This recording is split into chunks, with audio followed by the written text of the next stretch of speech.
What would you die for? I am Isis. I am a god.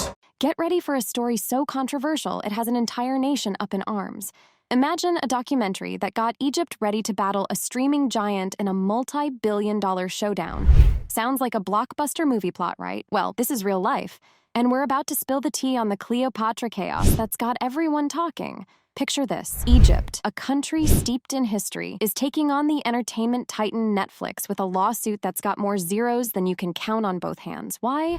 Because of a documentary that's got Cleopatra, a name that echoes through the halls of time, caught in a tug-of-war between Hollywood's imagination and Egypt's rich heritage. Now, this isn't just a spat over a costume drama, it's a full-blown clash over the truth. The documentary paints Cleopatra with a brush that many say is far from historically accurate.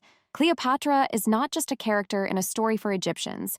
She's a chapter from their history, a symbol of their past glory.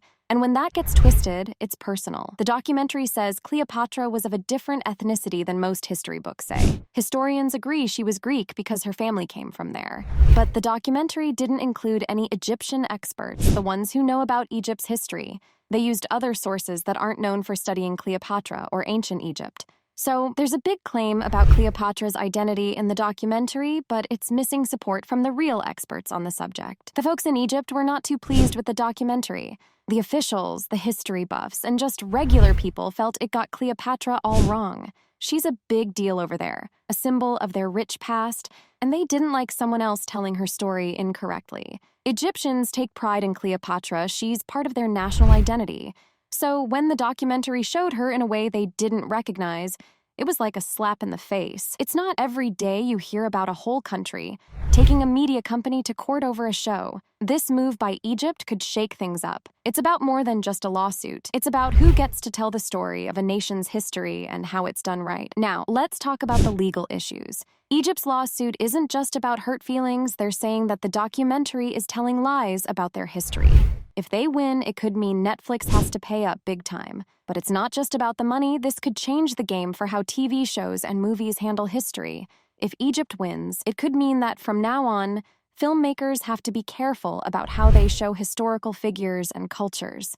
No more playing fast and loose with the facts. And for Netflix, well, they might have to check their facts twice before they make another show like this. It's not just about one documentary anymore. It's about setting a rule that says, get the history right or don't tell it at all. Hollywood needs to find a middle ground between making a story interesting and keeping it real. But what happens when they put their spin on things, especially with politics, and it messes with the facts? People get the wrong idea about what happened. So Hollywood's got to ask itself, should we keep it real with history or just tell a good tale? If they don't get it right, they could end up teaching people the wrong lessons, and that's a pretty big deal. This isn't just a legal battle. It's a cultural stand, a statement that says, our history is not up for misinterpretation. Hollywood holds the pen that writes what millions believe.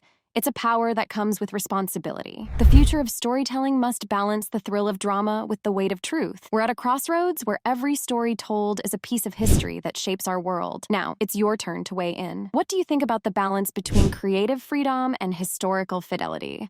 Until next time, keep questioning, keep learning, and always look for the truth behind the story.